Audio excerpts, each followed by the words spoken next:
Paul Kofi Kofi. Je suis le commissaire en charge du développement de l'entreprise, des mines, de l'énergie et de l'économie numérique au sein de la commission de l'UEMOA. Nous sommes ici à Dakar pour célébrer, n'est-ce pas, la deuxième édition du concours Startup, tremplin Startup de l'UEMOA, qui est donc à sa deuxième édition, la première ayant eu lieu en 2020. Nous avons estimé que, après que la commission ait adopté une initiative pour assurer l'amélioration du climat des affaires, il fallait toucher directement les entreprises.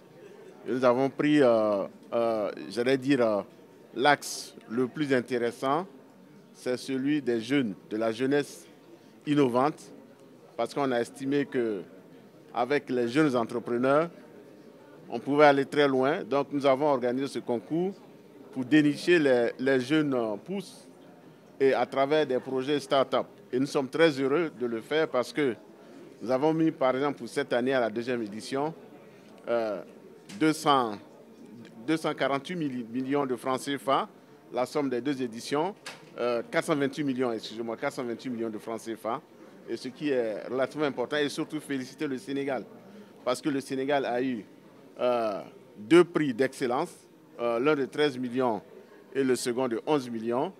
Il faut donc constater que le Sénégal a une avance dans la sous-région qu'il faut encourager. Et surtout, nous sommes aussi venus pour tirer de l'expérience du Sénégal, pour, n'est-ce pas, les envoyer vers les autres pays, pour que d'ici quelques années, on puisse non seulement célébrer les startups, mais aussi les accompagner. Et c'est le message que je voulais porter à cette jeunesse. Nous allons les accompagner, c'est les instructions qui ont été données par le président de la commission pour que ça ne soit pas une initiative qui reste, n'est-ce pas, dans l'air et que d'ici quelques années, on ait des champions nationaux et des champions régionaux qui vont soutenir et surtout promouvoir le secteur privé de la sous-région pour qu'il y ait une intégration et un développement du secteur privé. Oui, je voudrais commencer d'abord par me réjouir et rendre grâce à Dieu de l'opportunité qui est donnée aujourd'hui de venir au nom du chef de l'État et de l'ensemble des membres du gouvernement, donc accompagner l'UMOA à cette belle cérémonie de récompense des startups de la zone UMOA. Aujourd'hui, c'était le tour du Sénégal, donc de primer et de recevoir naturellement l'accompagnement de l'UMOA pour récompenser les meilleures startups qui ont été sélectionnées à l'issue d'un concours assez sélectif et contraignant et qui ont permis aujourd'hui de récompenser 4 startups sénégalaises. Et saluer vraiment cet engagement de l'UMOA aux côtés des États pour accompagner, je veux dire, les startups, accompagner l'innovation. Aujourd'hui, le thème retenu a été économie numérique et développement de l'agro-business.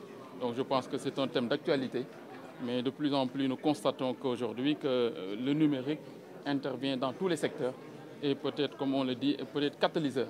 Mais également, notre devise au niveau du ministère, c'est l'économie numérique pour tous et pour tous les usages.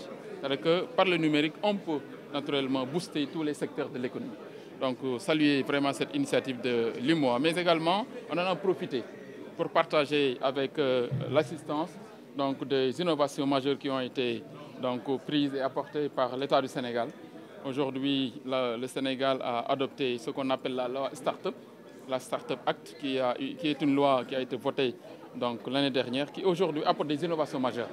Donc avec cette loi, les startups seront mieux accompagnées. Donc elles seront labellisées déjà à travers une structure, mais également les startups bénéficieront d'exonération fiscale pendant 3 ans, mais également l'État leur assistera et leur garantira même des prêts auprès des institutions de crédit. Donc pour tout cela, pour dire simplement que l'État du Sénégal est dans une dynamique d'accompagnement et d'encadrement des startups sénégalaises. Donc avec cette loi également, nous avons la possibilité de mettre en place un fonds. Vous savez que le chef de l'État a mis déjà 3 milliards à l'ADER pour accompagner les startups. Mais avec cette loi, nous avons la possibilité de mettre en place un fonds qui aura la possibilité même de capter des ressources venant des partenaires techniques et financiers. Pour dire tout simplement que le dispositif réglementaire est mis en place pour que les startups sénégalaises puissent être des vrais champions, être dans un environnement propice pour leur développement. Je pense que ça a été l'occasion de partager avec aussi bien l'équipe de l'UMOA, dirigée aujourd'hui par le commissaire Kofi Kofi, mais également avec Mme Kabo, qui aussi est très présente, très dynamique dans le secteur. Et c'est l'occasion aussi pour nous de saluer l'accompagnement et l'assistance de l'Union des chambres de commerce du Sénégal, représentée par le président Serigne Mboup, qui fait également un travail remarquable pour l'accompagnement des startups sénégalaises.